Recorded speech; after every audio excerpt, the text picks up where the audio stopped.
Hello दोस्तों, स्वागत है आपका पीकेआर इलेक्ट्रिकल इंजीनियरिंग चैनल में। आज हम देखने वाले basic electrical engineering MCQ number 7। ठीक है दोस्तों, अगर वीडियो अगर हमारा आपको पसंद आता है तो हमारे चैनल पीकेआर इलेक्ट्रिकल इंजीनियरिंग को सब्सक्राइब करें एंड दोस्तों के साथ शेयर करें। देखते हैं क्वेश्चन नंबर 67 क्या कह रहा है, 76 क्या कह रहा है। Which of the following is correct representation of V T equal to V M sine omega T plus five. तो जो इसका रिप्रेजेंटेशन है वो क्या करेक्ट होगा इन चार ऑप्शन में से। तो हम लोग इसको किस प्रकार रिप्रेजेंट कर सकते हैं, क्योंकि ये वी टी बराबर V M sine omega T दिया हुआ है। तो ये ओमेगा टी प्लस फाइव है, जो वी टी वोल्टेज है वो वी एम वोल्टेज से 5 डिग्री आगे है, मतलब आगे है। तो इसमें से हम लोग देखेंगे कि वी टी बराबर क्या हो जाएगा। तो वी टी बराबर हम लोगों का हो जाएगा, वी टी को हम लोग अगर रिप्रेजेंट करेंगे तो R is greater than 5 M, जो इसकी इक्वेशन है। वी एम वोल्टेज से ये वी टी वोल्टेज जो है वो 5 डिग्री लीड कर रहा है। तो इसका ऑप्शन हो जाएगा ऑप्शन नंबर सी। ठीक है दोस्तों, अगला क्वेश्चन देखते हैं। अगला क्वेश्चन क्या कह रहा है कि स्टेटमेंट दिए हैं दो, तो उनमें से वो देखने स्टेटमेंट्स की कौन से ट्रू हैं। तो पहला स्टेटमेंट दिया है कि फॉर एडिशन एंड सब्सट्रैक्शन, मतलब जोड़ना एंड घटाना, represents the phasor in their rectangular form. अगर रेक्टेंगुलर फॉर्म की कोई वेव है, अगर उसका हम लोग एडिशन एंड सब्ट्रैक्शन करेंगे तो वो फेजर फॉर्म में होता है। And for multiplication and division represents the phasor in their polar form. और एंड मल्टीप्लिकेशन जो है वो रिप्रेजेंट करेंगे हम लोग उसका पोलर फॉर्म में फेजर के थ्रू। तो इन दोनों में जो दोनों स्टेटमेंट हैं वो सत्य हैं या असत्य हैं ये देखना है। तो जो दोनों स्टेटमेंट हैं वो दोनों ही दोनों के सही हैं। तो इसका ऑप्शन हो जाएगा ऑप्शन नंबर डी। अगला क्वेश्चन। अगला क्वेश्चन क्या कह रहा है कि द इंस्टेटेनियस वोल्टेज दिया है आई टी, इंस्टेटेनियस वोल्टेज दिया है। क्योंकि इंस्टेटेनियस वोल्टेज को हम लोग स्मॉल लेटर से रिप्रेजेंट करते हैं। तो आई टी इक्वल टू दिया आई M sine omega T plus five can be represented in the rectangular form. इसको रेक्टेंगुलर फॉर्म में किस तरह से हम लोग रिप्रेजेंट करेंगे इंस्टेटेनियस वोल्टेज को। तो रेक्टेंगुलर फॉर्म में हम इस लोग देखेंगे कि इसका हो जाएगा कि आई टी बराबर X plus J I T. J के टर्म में, मतलब जो जे इमेजिनरी पार्ट होता है उसके टर्म में हम लोग इसको रिप्रेजेंट करते हैं रेक्टेंगल को। तो आई टी बराबर हो जाएगा एक्स प्लस जे वाई, जहाँ एक्स होगा, स्मॉल एक्स होगा component of the phasor I M cos five, and Y बराबर होगा जो capital Y component of the phasor I M sine five. ठीक है दोस्तों, अगला क्वेश्चन देखते हैं। अगला क्वेश्चन क्या कह रहा है कि R M S value is also called. जो आर एम एस वैल्यू होती है उसको हम लोग और क्या बोलते हैं। तो चूंकि आर एम एस वैल्यू जो होती है हम लोगों की वो सारी सप्लाई में ही यूज की जाती है। जो हम लोगों की वो घरों में अगर जो सप्लाई आती है वो आरएमएस वैल्यू होती है। तो इसमें हम लोग देखेंगे क्या कह रहा है। पहला option heat producing component of AC current. तो जो एसी करंट से हीट कंपोनेंट, जो हीट जनरेट करने के लिए जो जिम्मेदार होता है वो आरएमएस वैल्यू होती है। तो इसलिए इसको हम लोग बोल सकते हैं, पहला है कि heat producing component of AC current. ठीक है दोस्तों, इसका ऑप्शन हो जाएगा ऑप्शन नंबर ए। ठीक है दोस्तों, अगला क्वेश्चन देखते हैं क्या कह रहा है कि complete the formula 1 radian is equal to. 1 radian equal to हम लोग जानते हैं, चूंकि 1 रेडियन इक्वल टू होता है, 1 रेडियन इक्वल टू होता है 180 by pi.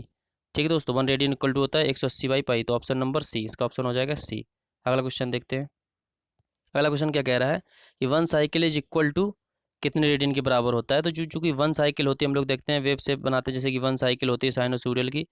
One cycle is equal to कितना होता है, तो ये होता है 0, एंड ये होता है पाई, एंड ये होता है 2 पाई। तो चूंकि एक साइकिल पूरी जो होती है वो होती है 2 पाई पीरियड में।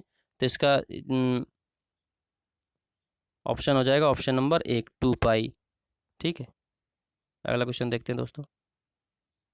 अगला क्वेश्चन क्या कह रहा है कि the frequency of AC quantity is measured in, मतलब एसी क्वांटिटी की जो फ्रिक्वेंसी है उसको कैसे मेजर करते हैं। तो हम लोग जानते हैं फ्रिक्वेंसी की यूनिट होती है वो होती है हर्ट्ज एंड साइकिल पर सेकंड। साइकिल पर सेकंड को ही हर्ट्ज कहते हैं। तो इसका ऑप्शन हो जाएगा option number D, both A and B. ठीक है दोस्तों, अगला क्वेश्चन देखते हैं। अगला क्वेश्चन क्या कह रहा है, विच ऑफ द फॉलोइंग। ठीक है दोस्तों, अगला क्वेश्चन देखते हैं। अगला क्वेश्चन क्या कह रहा है कि विच of the following correct relation between frequency and angular velocity. तो चूंकि हम लोग जानते हैं फ्रिक्वेंसी और एंगुलर वेलोसिटी के बीच में जो रिलेशन होता है वो क्या होता है। चूंकि हम लोग जानते हैं दोस्तों ओमेगा बराबर होता है 2 पाई एफ, जहाँ पे एफ फ्रिक्वेंसी होती है एंड ओमेगा होता है एंगुलर वेलोसिटी। तो ओमेगा बराबर 2 पाई एफ। तो इसका ऑप्शन हो जाएगा ऑप्शन नंबर बी, ओमेगा बराबर 2 पाई एफ। ठीक है दोस्तों, अगला अगला क्वेश्चन क्या कह रहा है कि what is the unit of angular velocity.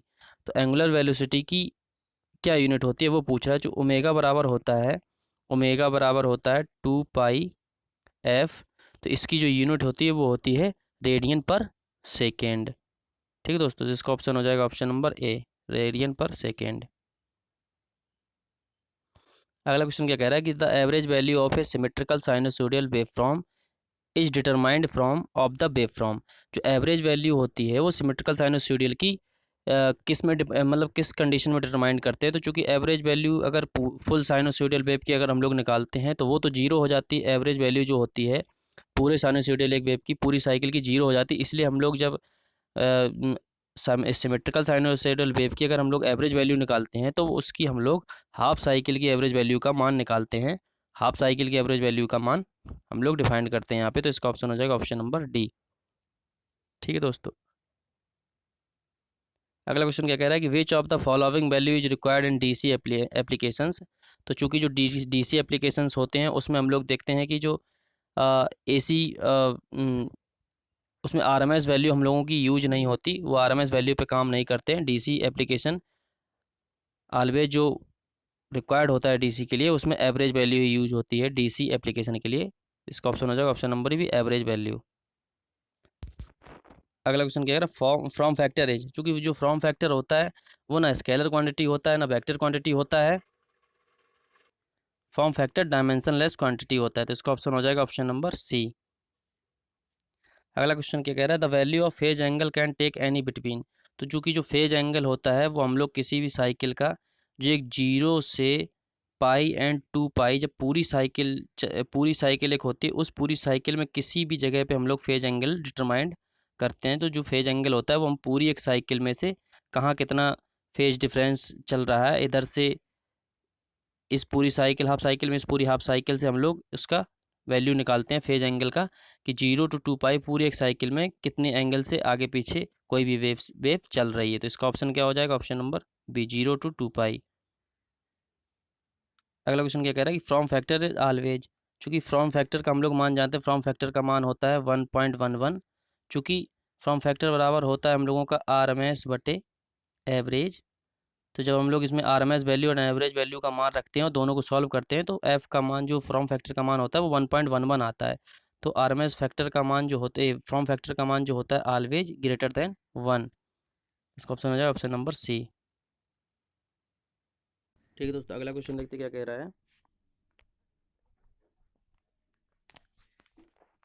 A sinusoidal current has peak factor 1.4 and from factor 1.11 it's average value 2 ampere what is its RMS and peak value पूछ रहा है। तो चूंकि हम लोग जानते हैं दोस्तों फ्रॉम फैक्टर बराबर होता है हम लोगों का RMS। फ्रॉम फैक्टर बराबर होता है हम लोगों का RMS बटे average value and peak factor बराबर हम लोगों का होता है मैक्सिमम बटे RMS। तो चूंकि यहाँ से हम लोग देखते हैं कि एवरेज वैल्यू का मान दिया हुआ है तो यहाँ पे हम लोग एवरेज वैल्यू का मान रखेंगे एंड फ्रॉम फैक्टर का मान रखेंगे। तो चूंकि फ्रॉम फैक्टर का मान कितना है फ्रॉम फैक्टर का मान दिया है 1.11 equal to RMS by average value दी है 2। तो यहाँ से RMS वैल्यू आ जाएगी कितनी 1.11 इंटू 2 हो जाएगा 2.2। ठीक है तो RMS वैल्यू होगी 2.2 एंड अब पीक वैल्यू निकालनी है मैक्सिमम वैल्यू। तो चूंकि पीक फैक्टर बराबर दिया है 1.4 इक्वल टू पीक वैल्यू या maximum value upon RMS value. RMS value का मान कितना दिया है 2.2 आया हम लोगों का। तो यहाँ से हम लोग पीक वैल्यू बराबर निकाल लेंगे 14 दूरी 28 हासिल आई 2 एंड 14 दूनी 28 2 30 एंड 2 अंक बाद दशमलव लग जाएगा। तो यहाँ से पीक वैल्यू आ जाएगी 3.08। तो RMS वैल्यू हो गई 2.2 एंड पीक वैल्यू हो गई 3.08। तो इसका ऑप्शन हो जाएगा ऑप्शन नंबर, इसमें सारे ऑप्शन शायद